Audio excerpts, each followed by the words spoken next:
Muy buenas noches, nos encontramos con el senador José Miguel Durana, quien ya está dispuesto allí en pantalla, lo están viendo, a conversar con nosotros y con ustedes donde se encuentren, en sus casas, en el trabajo, en el computador. Vamos a hablar de temas, como siempre, relevantes, de mucha importancia para la ciudadanía de nuestra región. Escuchemos entonces qué nos va a decir o qué nos va a responder a nuestras preguntas el senador. Bienvenido, senador José Miguel. Gracias por aceptar hacer su aro en la agenda diaria intensa y, bueno, disponer de un tiempo para conversar con los ariqueños y parinacotenses a través de Morrovisión.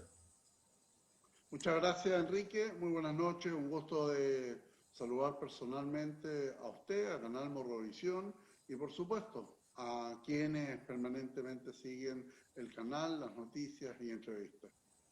Gracias, senador. Empecemos por algo que tiene que ver con la salud de las personas y relacionado con una enfermedad terrible, que es el cáncer. Cualquier tipo de cáncer es terrible. Y se acaba de aprobar la ley que lleva por nombre Claudio Mora.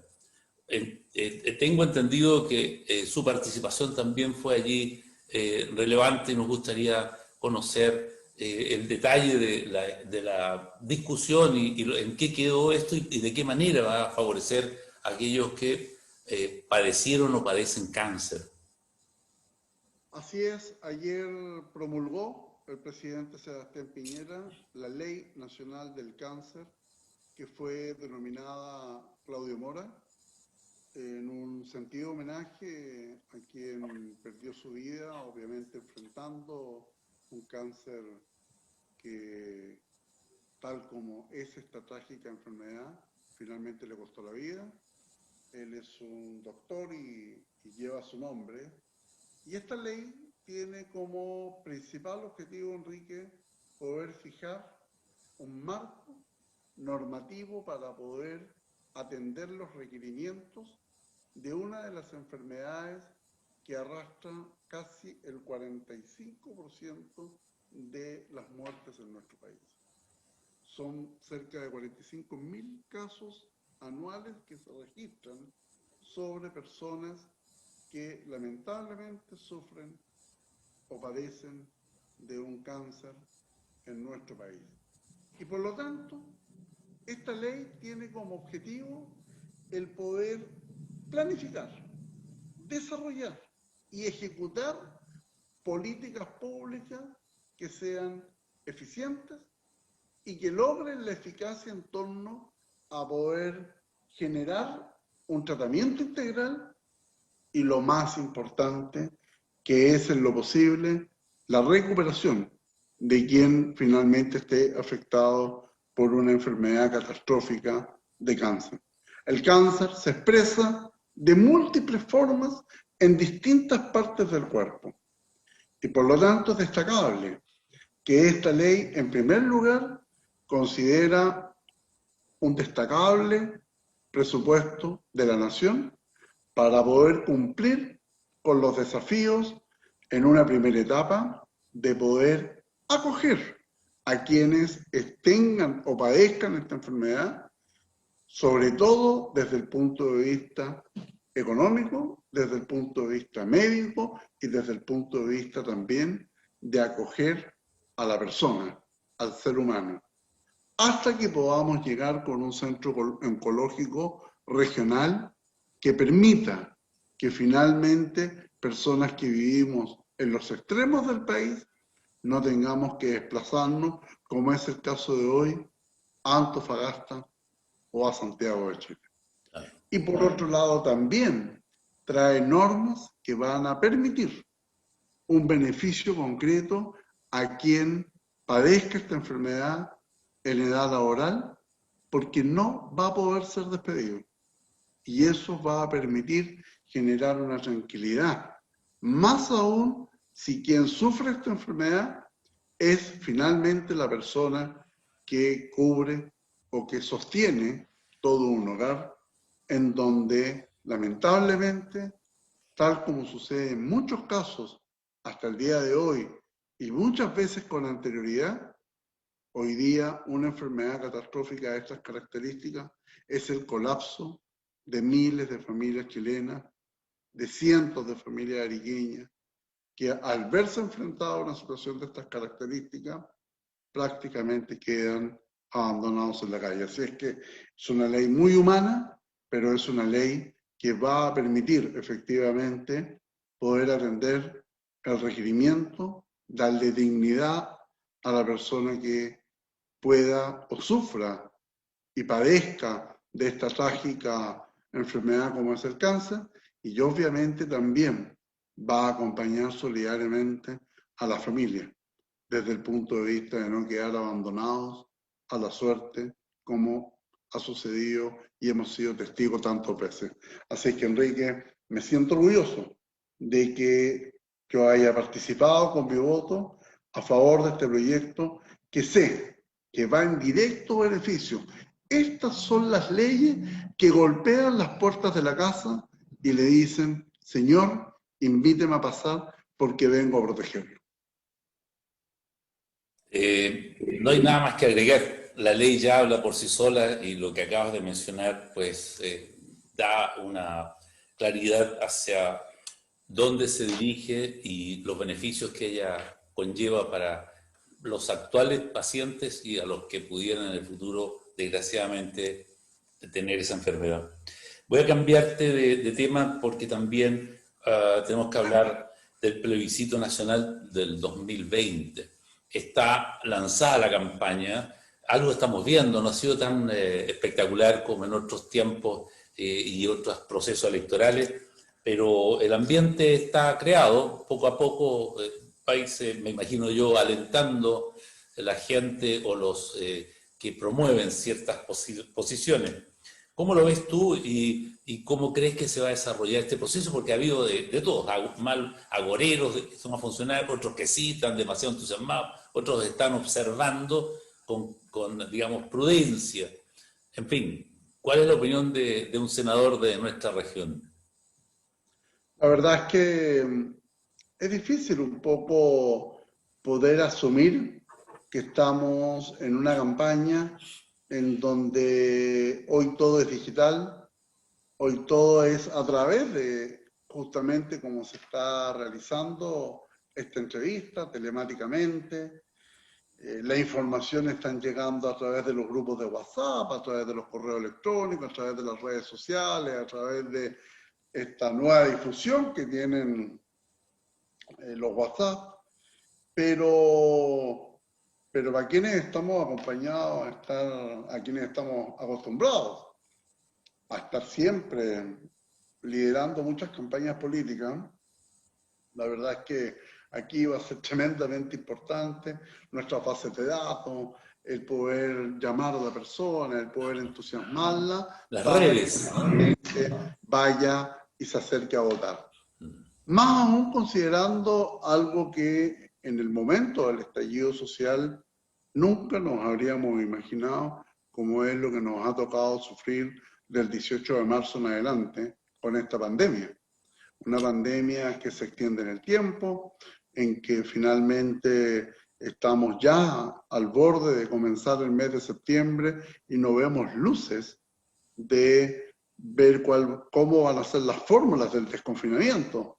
Efectivamente hemos visto este paso a paso gradual, pero es un paso a paso en que un paso puede demorar 3 o 4 meses para dar el otro. O es como jugar al luche. ¿Se acuerdan cuando uno jugaba al luche y el paso iba para atrás? Entonces, desde esa línea, no va a ser fácil. No va a ser fácil porque hoy día efectivamente se ha iniciado el proceso de campaña en que tú puedes difundir, en que tú puedes generar ciertas acciones públicas que en Arica no van a ser fácil porque estamos en cuarentena. A 30 días que estemos del plebiscito ya deberían comenzar a salir como en tiempos normales, los carteles, va a estar la propaganda electoral por televisión, y a 30 días podemos, en el caso de Arica, seguir en cuarentena. Es decir, yo tengo la confianza que el 26 de octubre no me imagino, el 25 no vamos a estar en cuarentena, porque si no la gente cómo va a salir a votar. Va a haber que Entonces, suspenderla. Todo esto va muy de la mano de cuál va a ser este proceso, pero podré yo estar de acuerdo o no estar de acuerdo. Yo la verdad es que si bien comparto que la fórmula de llegar a este plebiscito que ratifica la actual constitución o una nueva constitución política se dio en un escenario de estallido social en donde las legítimas demandas que expresó la gente en ninguna parte se cambian o se reformulan a través de la constitución, sino que solo se cambia o se reformula, digamos, buscando un país que teniendo las condiciones políticas y económicas que lideró Chile durante estos 3 años, se incorpore el concepto de la justicia social, se incorpore el concepto de la equidad social y se incorpore el concepto de la distribución. Conceptos que muchas veces están alejados, que suena bonito desde el punto de vista conceptual y que suena tan difícil desde el punto de vista más práctico, más real. Pero estamos enfrentados a este proceso entre medio de una pandemia. Mi opción era rechazo, porque yo por lo menos soy consecuente con las cosas que finalmente uno tiene la fórmula desde el punto de vista de la responsabilidad y oportunidad que me dio la gente para legislar. Si en nuestras manos estuvo dar ese 10% del beneficio de los fondos de pensiones, muy bien, eso ha sido, sin modificar la Constitución. Entonces, cuando hay sectores en que la modificación de la Constitución va de la mano con tratar de poder insertar dentro de las normas que todo es de todos, que no hay que finalmente no está el legítimo premio al esfuerzo, que no está el legítimo derecho a la propiedad privada, que no está el legítimo derecho a que son tus recursos, son tus ahorros, y que todo es de todo. Eso es lo que a mí finalmente me preocupa, me llama a observar y que puede ser lo más peligroso en ciertas normas de la Constitución. Porque hay algunas que yo me imagino que no podrían cambiar nunca porque es cambiar la esencia del chileno. Por lo tanto, vamos al plebiscito.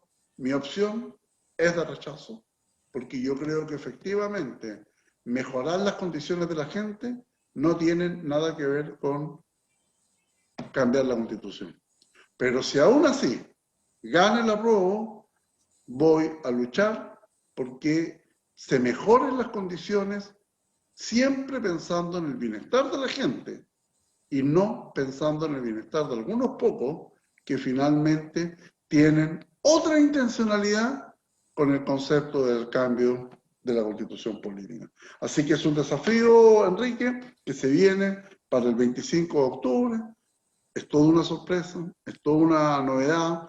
Ha habido muchas reuniones del Senado con un servicio electoral que permanentemente ha estado demandando recursos, con un gran desafío de cómo va a ser este proceso eleccionario, de la responsabilidad que van a tener los vocales. Acaba de decirse que las personas que estén en ese minuto contagiados con COVID no van a poder ir a votar.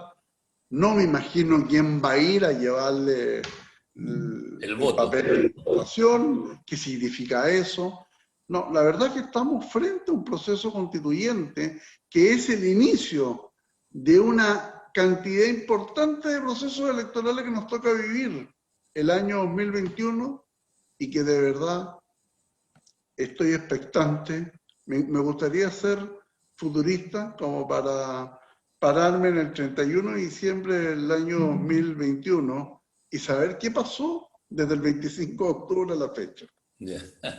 Podríamos tener la máquina del tiempo. Claro. Va a ser toda una novedad, todo sorpresa, y va a haber que tener los ojos muy abiertos o usar lentes para que nada a don Enrique le entre en el ojo. ¿Verdad? Bueno, yo espero que la siguiente pregunta no me la rechace, senador, ¿no? Pero tiene que ver con ese déficit que vamos a tener de 6.000 millones aproximadamente en el FNDR para el próximo año. Entiendo que usted no está de acuerdo con que eso ocurra, pero finalmente, ¿por qué no nos ilustras sobre tu opinión y las consecuencias de esto? Hemos tenido diversas reuniones con el intendente regional y su equipo. También estuve con el Consejo Regional, en que participamos los parlamentarios de la región, los alcaldes, la totalidad de consejeros regionales. En concreto, Enrique, como muchas regiones, tenemos una baja ejecución presupuestaria y la DIPRES, que pertenece al Ministerio de Hacienda, está realizando la normal reasignación de recursos para poder ir cumpliendo. Es decir, lo que está diciendo a la larga es que yo no te voy a esperar a diciembre como para que tú me digas, ¿sabes qué? Te voy a devolver 6.000 millones, sino que los voy a tomar al tiro. Eso obviamente que es muy discutible, Enrique, porque de una u otra manera, entendiendo la situación que estamos viviendo en pandemia, con la inmensa cantidad de millones de dólares que se están distribuyendo y se siguen distribuyendo en programas sociales, a las personas, a las empresas, a los trabajadores, a los taxistas, y mucho más gente sigue incorporándose en buscar fórmulas o alternativas de recibir una ayuda del Estado, con una pandemia que no nos deja ni nos da ninguna cabida de saber cuándo vuelve esta normalidad. Comentarte que el martes vamos a tener una sesión en la Comisión de Economía para el turismo, porque también están sufriendo los garzones, nadie se había acordado de los garzones y el turismo, que va a ser el último eje de desarrollo económico en el país que va a entrar en este nuevo proceso de recuperación. Entonces, volviendo a esta reducción presupuestaria, a mí lo que me molesta es que lamentablemente alguien aquí atornilla para el revés. Porque no puede ser que el presidente Piñera, hace 2 domingos atrás, anuncie un plan paso a paso Chile se recupera, en donde la región de Arica Parinacota tiene una cantidad específica de proyectos, y que a la semana siguiente venga la dirección presupuestaria y me saque la plata justamente de estos proyectos que está anunciando el presidente de la República, que son los que se van a impulsar. Estos no son proyectos nuevos, por lo tanto, aquí no es que, oiga, el presidente está anunciando lo mismo que está anunciando hace rato. Sí, pues, pero ¿sabe lo que está diciendo? Que aún así, con toda la pandemia que estamos sufriendo, el presidente está garantizando los recursos para que se cumplan estos proyectos que son de inversión, que son importantes para la región y que dan trabajo, que tiene la característica fundamental de dar empleo.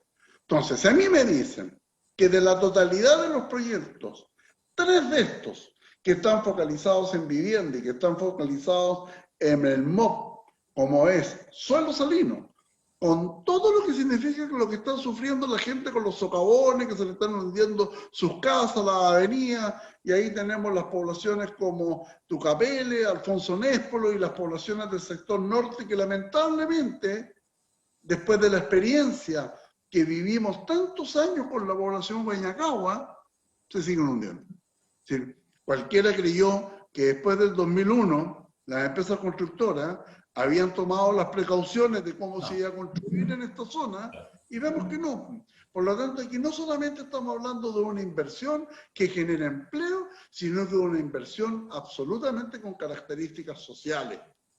Porque hay gente que en plena pandemia está viviendo donde en su pieza tiene que tener cuidado cuando se levanta, porque si camina 3 cuadros, 3 pasos, medio dormido, se cae en un hoyo. Entonces, cuando a ti te quitan esos recursos, es lo que da rabia, porque, por un lado, a mí no me pueden decir que porque tenemos una baja ejecución presupuestaria, el presidente de la República anunció estos proyectos, pero no, presidente, ya no, estos no van. porque definitivamente tenemos A, B o C problemas. Entonces yo no sé si la responsabilidad de estos proyectos está en el nivel nacional o está en el nivel regional.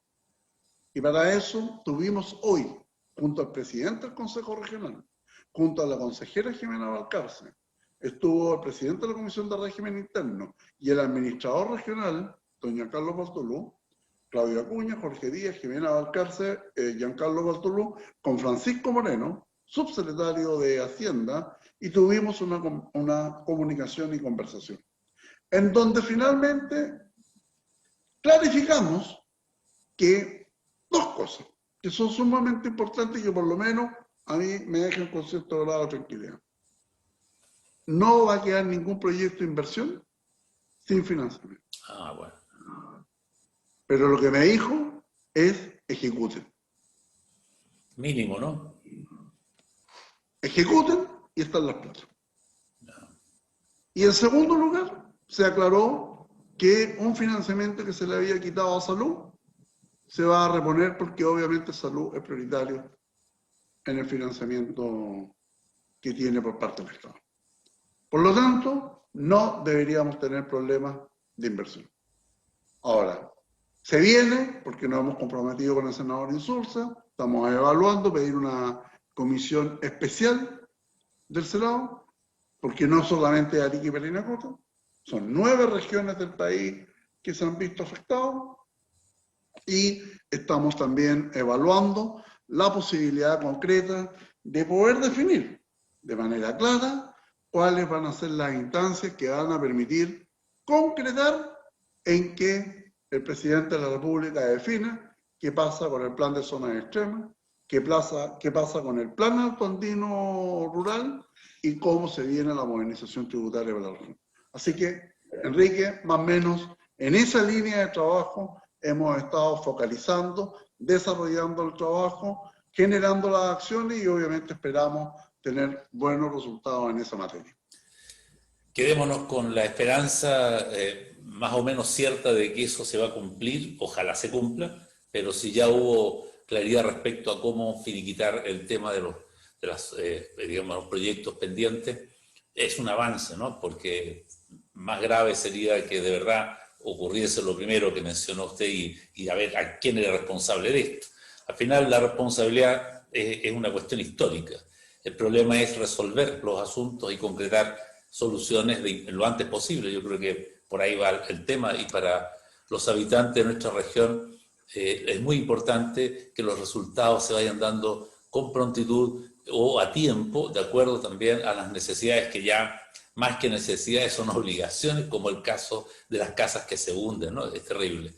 Senador, nuevamente agradezco que haya podido conversar con nosotros.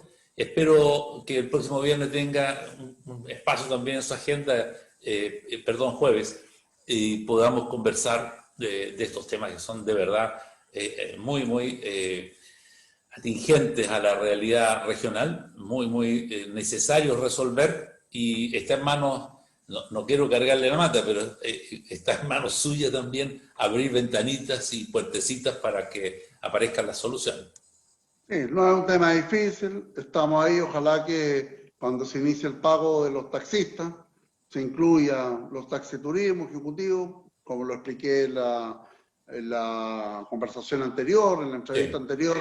La verdad que no tienen por qué no estar, pero la IPRES y el Ministerio de Hacienda parece que en cualquier gobierno son calcados, los sacan con una fotocopiadora. Así que vamos a seguir trabajando y muchas gracias, Enrique, por la oportunidad de conversar con el canal y siempre esta entrevista de los días jueves. Bueno, que esté muy bien, senador. Nos vemos el próximo jueves entonces.